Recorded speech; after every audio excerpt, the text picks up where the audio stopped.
بسم اللہ الرحمن الرحیم۔ معزز ناظرین، السلام علیکم ورحمۃ اللہ وبرکاتہ۔ فہیم احمد صابری آپ سے مخاطب ہے۔ ناظرین محترم، آج میں آپ کے سامنے ایک بہت ہی دلچسپ، بہت ہی اچھوتا اور بہت ہی منفرد خیال لے کے حاضر ہوا ہوں۔ ناظرین، محبت ایک انتہائی قیمتی جذبہ ہے اور اس کے بغیر انسان ادھورا ہوتا ہے۔ بہت کم لوگ ہوں گے کہ جو محبت کے جذبے سے سرشار نہیں ہوتے اور محبوب مجازی انہیں اپنی طرف کشش نہ کرے۔ عام طور پر جو صاحبان دل ہوتے ہیں وہ ضرور محبت کے جذبے سے سرشار ہوتے ہیں، محبت کے جذبے میں مبتلا ہوتے ہیں۔ اور یہ محبت جو ہے، بے شک ہم زندگی میں کتنے فتوحات کر لیں، جو پہلی محبت ہے، وسیع شاہ نے کہا تھا، میرے مولا نے مجھے چاہتوں کی سلطنت بخش دی، میرے مولا نے مجھے چاہتوں کی سلطنت بخش دی، لیکن پہلی محبت کا خسارہ ساتھ رہتا ہے۔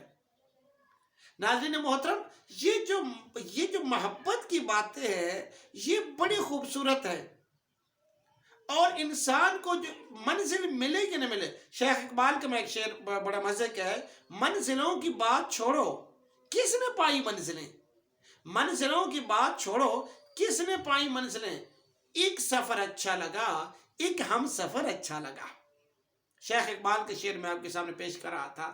تو محبت ایک ایسا جذبہ ہے، عربی کے اندر ایک کہاوت ہے، المجاز مقنطرۃ الحقیقت، مجاز وہ پل ہے جس سے گزر کر حقیقت کی طرف انسان جاتا ہے، اور محبت ایک ایسا حسین جذبہ ہے، ایک ایسا دھنک رنگ ہے، ایک ایسا پرکشش حوالہ ہے کہ جسے آپ ہمیشہ یاد رکھتے ہیں، اور جب بھی زندگی کے کسی موڑ پر آپ مڑ کے اپنی زندگی کو دیکھتے ہیں، اپنی نوجوانی کو یا جوانی کو کسی بھی موڑ پر آپ جب یاد کرتے ہیں تو آپ کو ایک عجیب لذت انگیز احساس ہوتا ہے، اور آپ کو لگتا ہے کہ آپ سے یہ آپ کے جانتے بوجھتے یا بغیر اس کے دانستہ یا نہ دانستہ بہت خوبصورت اور اچھا کام ہو گیا تھا، کہ حسین یادیں جو ہیں وہ ہمیشہ آپ کے ساتھ رہتی ہیں اور کبھی بھی آپ ان کو بھلاتے نہیں ہیں۔ ناظرین محترم، میں بنیادی طور پر آگے آپ کو ایک بہت مزیدار سا واقعہ سنانے لگا ہوں، یہ ساری تمہید اسی کے لیے باندھی ہے۔ دیکھیں، محبت میں ایک ہے وصال، یعنی محبوب سے ملاقات ہو جانا اور ہمیشہ محبوب کا ہو جانا اور محبوب کا آپ کو مل جانا۔ دوسرا ہے ہجر، جدائی، فراق، اور محبت میں یہ جو فراق ہے یہ انسان کو قیمتی بنا دیتا ہے۔ جب وصال ہو جاتا ہے، ملاقات ہو جاتی ہے آپ کی، تو وہ لذت ٹھیک ہے لمحوں تک تو محدود رہتی ہے، لیکن یہ جو ہجر ہے، یہ جو جدائی کا جذبہ ہے، یہ صدیوں تک آپ کو لطف دیتا رہتا ہے اور آپ اس سے حظ کشید کرتے رہتے ہیں۔ اور یہ کہ آپ جب کسی سے محبت کرتے ہیں تو اس کا وہ چہرہ، وہ رنگ روپ، وہ شباہت، وہ ہمیشہ کے لیے آپ کے ساتھ جڑ جاتی ہے۔ محبوب سے جدائی ہو گئی، محبوب کہیں دور دیش جا بسا، محبوب نے بھلے معاشرتی بندھن کہیے، معاشرتی گھٹن کہیے، حبس کہیے یا حدود و قیود کہیے، کوئی بھی نام دیجئے، محبوب آپ سے دور چلا گیا، آپ کی نظروں سے اوجھل ہو گیا، آپ اسے دیکھ نہیں سکتے، آپ اسے مل نہیں سکتے۔ لیکن یہ جو جدائی ہے اور یہ ایور لاسٹنگ جدائی ہے، یہ آپ کو بہت سے خواب دے جاتی ہے، بہت سی باتیں آپ کو عطا کر جاتی ہے، وہ جو ناصر نے کہا تھا یاد کے بے نشان جزیروں سے تیری آواز آ رہی ہے ابھی ابھی. تو یہ جو یاد کے بے نشان جزیرے ہیں جن سے آواز آ رہی ہوتی ہے یہ بڑی خوبصورت آواز ہوتی ہے. اور تو میں جو بات آپ سے ناظرین کرنے لگا ہوں، عزیز طالب علموں، میں جو بات آپ سے کرنے لگا ہوں وہ بلوچستان کا ایک قصہ ہے جسے رحیم گل نے اپنی کتاب اپنے مزیدار قسم کے ناول، بہت ہی خوبصورت ناول جنت کی تلاش میں کوٹ کیا ہے. ایک شاعر ہو گزرے ہیں بلوچستان کے مست توکلی. یہ شاعر ایک دفعہ کہیں کسی ریت کے طوفان میں پھنس گئے اور اس میں بے ہوش ہو گئے. طوفان تو آپ کو پتہ ہے صحرائی علاقوں میں اتنا تیز ریت کا طوفان آتا ہے کہ ٹیلے اپنی جگہ بدلتے رہتے ہیں، ایک جگہ سے دوسری جگہ، دوسری جگہ سے تیسری جگہ. اب اس ریت کے طوفان میں پھنس گئے اور بے ہوش ہو گئے، اور جب ان کو ہوش آیا تو ایک بہت خوبصورت منظر، روح افزا منظر، جاں فضا منظر ان کی آنکھوں کے سامنے تھا. اور یہ ایسا حسین منظر تھا کہ ہمیشہ ہمیشہ کے لیے ان کی آنکھوں میں، ان کی قلب و روح میں امر ہو گیا. یہ انہوں نے جب آنکھ کھولی ایک خیمے کے اندر لیٹے ہوئے، اور ایک بہت ہی حسین اور خوبصورت خاتون ان کے اوپر جھکی ہوئی ہے اور ان کے منہ میں دوائی کے قطرے ٹپکا رہی ہے. آنکھیں کھلی کی کھلی رہ گئیں. یہ اسے دیکھے جا رہے ہیں اور ان کی نظر ادھر ادھر نہیں ہوتی. خیر خاتون کو سمجھ آ گئی کہ یہ تو اس خاتون کے حسن میں مبتلا ہو گئے. خاتون بڑی باحیا اور بڑی باوقار تھی، بڑی نیک خاتون تھی، نیک صفت تھی. اس نے ڈائریکٹلی بڑے واضح طور پر کہہ دیا شاعر کو کہ بھائی بات سن لو، میری شادی ہوئی ہے، میں اپنے گھر میں خوش ہوں، اور یہ کہ میرے بچے بھی ہیں، میرا شوہر بھی ہے. اب شاعر مست توکل نے جب یہ بات سنی تو اس کے دل پر بجلیاں گر گئیں، قیامتیں برپا ہو گئیں، اور مست توکلی جو ہے وہ وہاں سے نکل پڑا. اس کے بعد اس کی شاعری کے اندر جو درد آیا، جو اس کے اندر درد جدائی آیا اور فراق کی کیفیات آئی، اور محبوب کے سراپا، محبوب کا حسن جو اس کے اندر آیا اور اس کی شعروں کے اندر آیا، اس نے رنگ بھر دی اس کی شاعری میں. یہاں تک کہ ناظرین وہ اپنے محبوب کو یاد کرتا رہا، اس کی شباہت، اس کی آنکھیں، اس کے ہونٹ، اس کی زلفیں، اس کی تعریفیں کرتا رہا. ایک ایسا وقت آیا کہ یہ اس کی شاعری سارے بلوچستان کے دلوں کی دھڑکن بن گئی. لوگ جانتے تھے مست توکلی کس کے لیے شاعری کرتا ہے.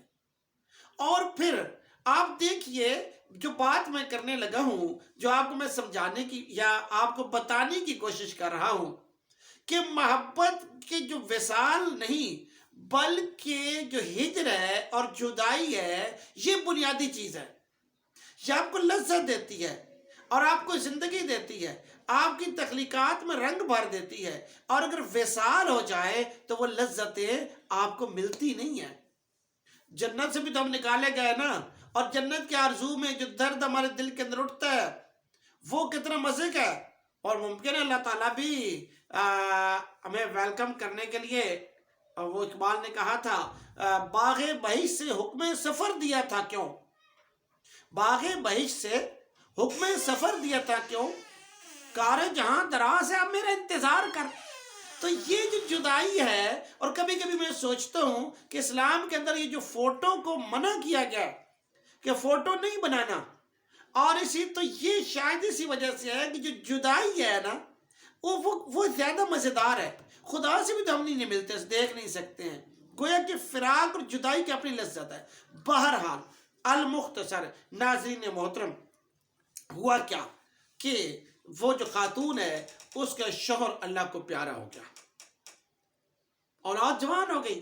لوگوں نے اس کو تیار کی. یہ رحیم گل نے جنت کی تلاش میں لکھا ہے.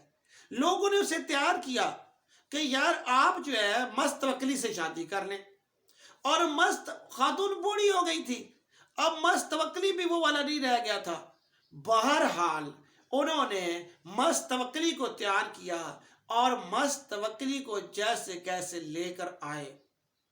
اب ہے وہ بات جس کے اوپر میں نے اپنے سارے اس فلسفے کی بنیاد رکھی تھی، جس کو میں نے آپ کو بتانے کی کوشش کی، یہ سمجھانے کی کوشش کی کہ جدائی اصل لذت ہے، جدائی بنیادی حوالہ اس کائنات کا بھی، انسان کا بھی، اور زندگی کے اندر اگر کوئی کمالات ہوتے ہیں تو وہ جدائی سے ہوتے ہیں، وصال سے نہیں ہوتے۔ چنانچہ اب کیا ہوا، جب مستوکلی کو خاتون کے سامنے لے گئے، اب خاتون وہ نہیں تھی۔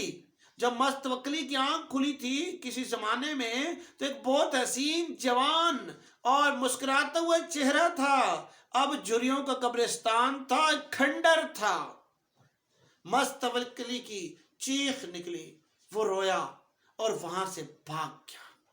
اس نے کہا، لوگو تم نے میرے ساتھ بڑا ظلم کیا، تم لوگوں نے تم نے میرے اب بنیاد کیوں وہ چیخا، وہ کیوں وہاں سے بھاگ گیا، اور اس نے یہ کیوں کہا کہ آپ لوگوں نے میرے ساتھ کوئی بہت اچھا سلوک نہیں کیا؟